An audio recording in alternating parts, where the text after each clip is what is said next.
कारे इश्तियाक साहब की दुआओं के तुफैल, रहमतों का बरकतों का, रहमतों का बरकतों का होता रहता है नुज़ूल। मदरसा भिटने का स्कूल, मदरसा भिटने का स्कूल, बच्चों को सिखलाता है जीने का हर उसूल, बच्चों को सिखलाता है जीने का हर उसूल, मदरसा भिटने का स्कूल।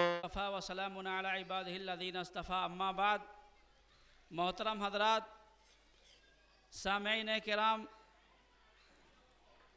अजीज़ों दोस्तों, और स्टेज पर रौनक अफरोज़ उलमाए किराम, ये हमारे लिए इंतहाई खुशी और मसरत का मकाम है कि आज हम आज़ादी का जश्न मना रहे हैं।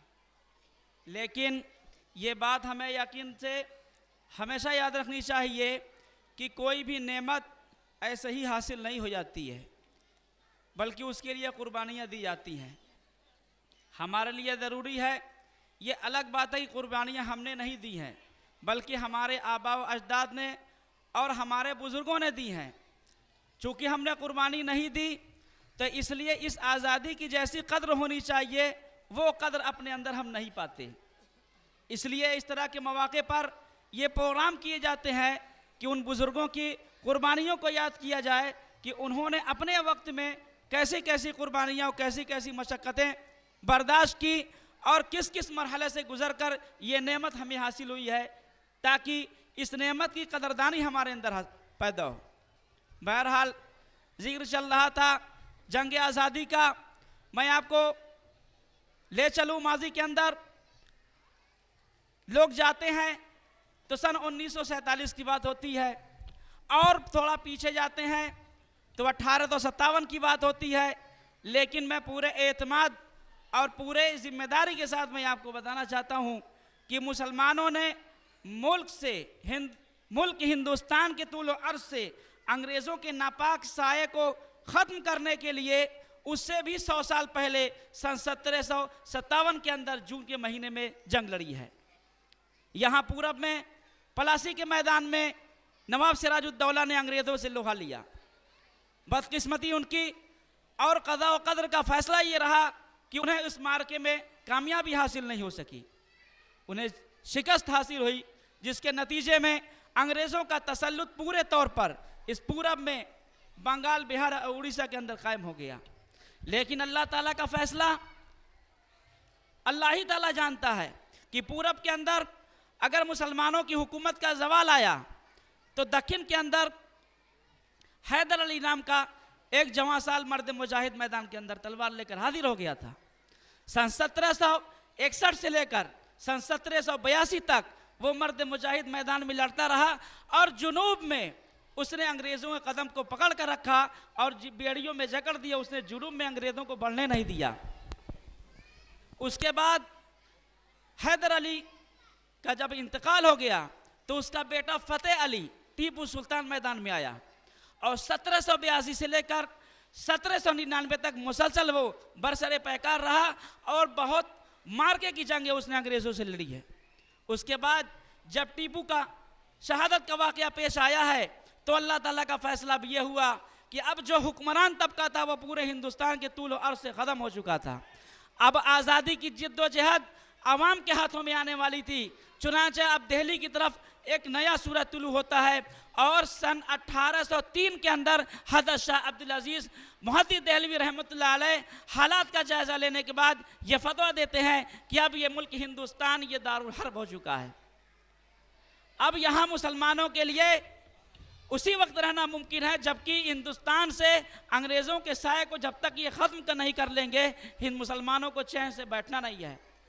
मौलाना के फतवा देने के बाद सन 1808 के अंदर हज़रत शेख सैयद अहमद शहीद रहमतुल्लाह अलैह मैदान में आते हैं। जिद्दोजहद शुरू होती है, लेकिन बाकायदगी से सैयद साहब की जो तहरीक है वो सन 1818 में शुरू होती है। वो पंजाब की तरफ से बढ़ते हुए सुबह तरफ सरहद की तरफ से बढ़ते हुए वो लड़ते लड़ते सन 1831 में बालाकोट में शहीद होते हैं। सैयद अहमद शहीद हो जाते हैं। उलमा सादिकपुर मुसलसल लड़ते रहते हैं। फिर इसी खाकिस्तर से और इसी राख से सन 1857 की आग बरामद होती है और बहैसियत मजमूई हिंदुस्तान के तूल अर्ज में हिंदू और मुसलमानों ने और हर तबके ने मिलकर इनफरादी तौर पर, इज्तिमाई तौर पर एक आम बेदारी पैदा की और जिद्दोजहद शुरू की। लेकिन अल्लाह ताला का और कदा कदर का फैसला यह था कि कामयाबी उस वक्त हासिल नहीं हो सकी।